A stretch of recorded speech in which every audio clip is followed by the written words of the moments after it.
let's watch and see if we can get something out of this. First things first,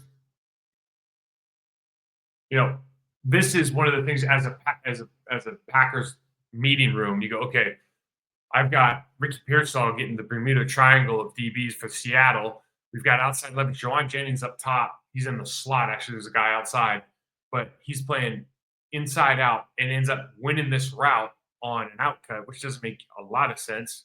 And then maybe more importantly, somehow the safety came down and played Debo Samuel one-on-one. If I'm Brock Purdy, like that ball's going to Debo for a touchdown right here. You see the spacing on the yellow line, crazy. But you just don't want to get in a situation. And the problem is, you've got Dwight Jennings, who's a great player. You've got Debo. You've got McCaffrey they can bring out. And then you've got Ricky Pearsall, who's a rookie, but he's a first-round pick, so he's got that body. It's like, who do you want to mess with? And if you leave 3 guys on Ricky Pearsall, might not be what you're looking for defensively.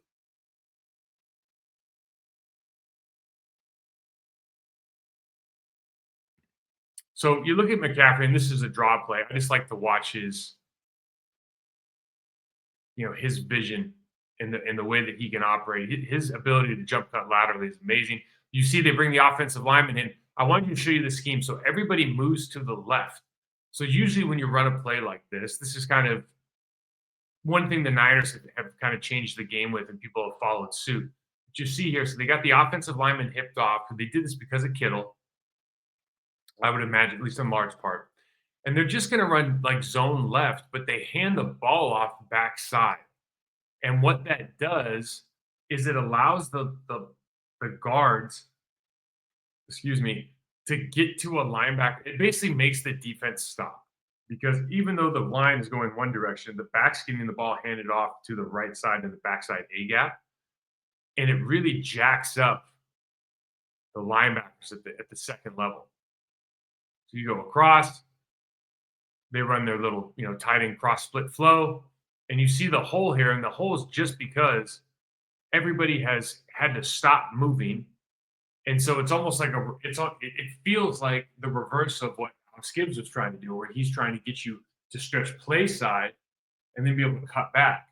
Well, now they're trying to stretch the line, have those guys stop, so second level we can get on our backers and get great angles, and then allow our running back to jump cut back play side and get out the gate. And of course, he does a lot of yards after contact, just like Josh Jacobs.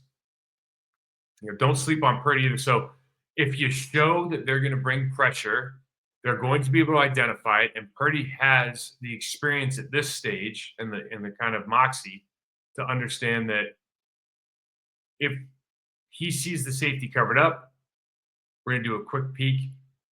Okay, he's gone. We've got a hot route, and I'm just going to escape to the other side, and he can take this all the way down to the goal line.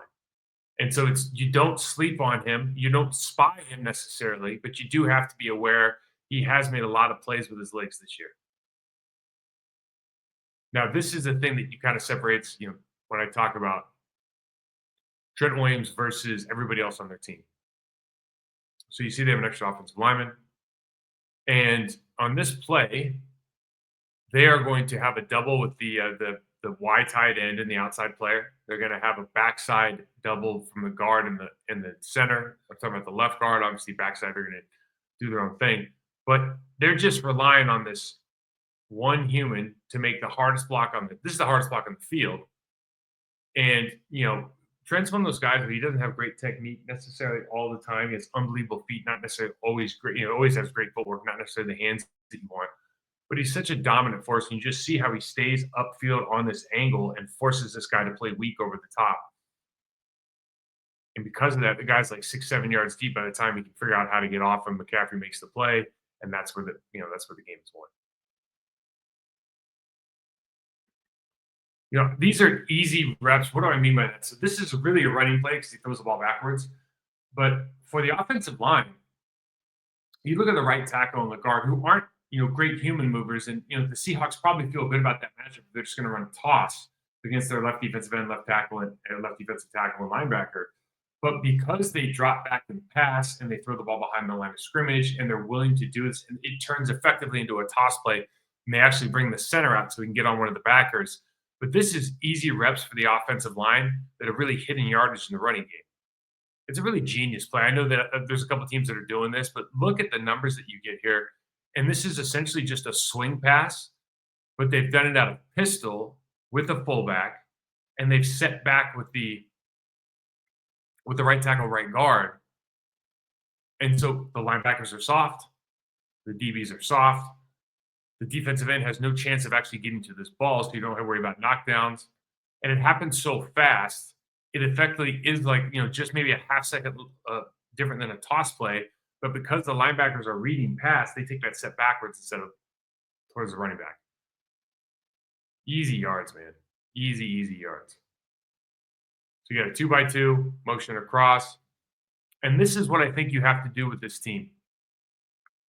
And you have to pick your spots, certainly, because they run the zone. But they don't do a good job, in my opinion, of consistently being able to pass off flat players when the flat players. So right now we're going to spike the defensive end. I don't think they do a great job on the guy who has to protect, like the B gap, for example, here, the left guard. I don't know that they do a great job here, particularly when you're running an even defense that the center is not marked up, because that means the guard has to stay for an extra half step because of that, like 2i in this case, right? So is that a 2i or a 3? I can't tell. I think it's a 3. Sorry. But because both those guys are spiking, the guard's got to go like 1-2 and check that 3 technique and then open up back over here. And unless they have a triple call on or something, like the tackle might be able to pick this up and get to the second level, but it doesn't matter because the guard is disrupted. We'll see that happen right here, and I'll show that on the end zone. So you just see, if you make McCaffrey jump cut in the backfield, that's, really the best case scenario, aside from obviously getting the tackle for loss. But you see here with the spike look, and you can read this.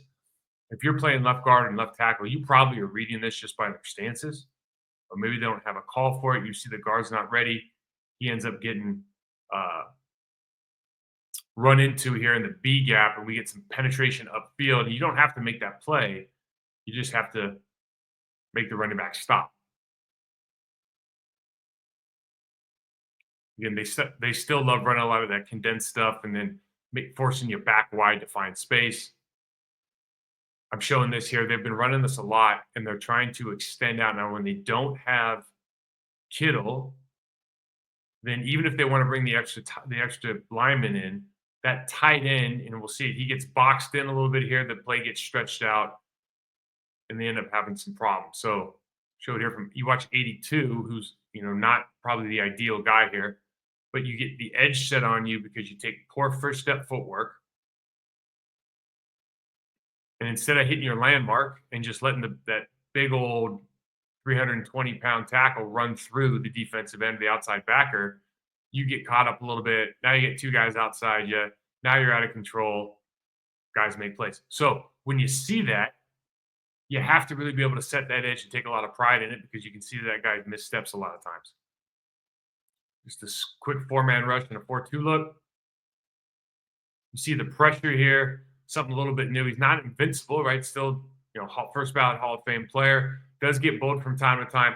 When Purdy's looking to his left and he gets bowled, he feels it. I think what saves these guys a lot is when Purdy's looking to his right or down the field, when he has his back turned, he feels it, but he's not aware of it to the point where he moves. And so there's a lot of times where that guy might get a hand on the shoulder pad backside, but it doesn't matter. If you can put your hand in a Big Trent's chest and do a little push in there, when Purdy comes back to his left side, he will feel that. You end up getting the sack on the backside here, but really the the left side guy makes the play. And then this is why we don't set flat. This guy's, arguably the best player of his generation. But you set out flat and you see what happens. You punch out, you're a little bit tall, but the angle is so poor that you give up a short quarter when you get double swiped with your hands, and there's just too much space for him to run on. They end up getting flushed in the pocket, and then we get a holding call right here. Purdy can run and use his legs and escape, but you want to get in those situations where those linemen, anytime your back turns to the quarterback and you get out of the pocket, you're in a situation where you can more than likely get yourself a holding call, especially these days.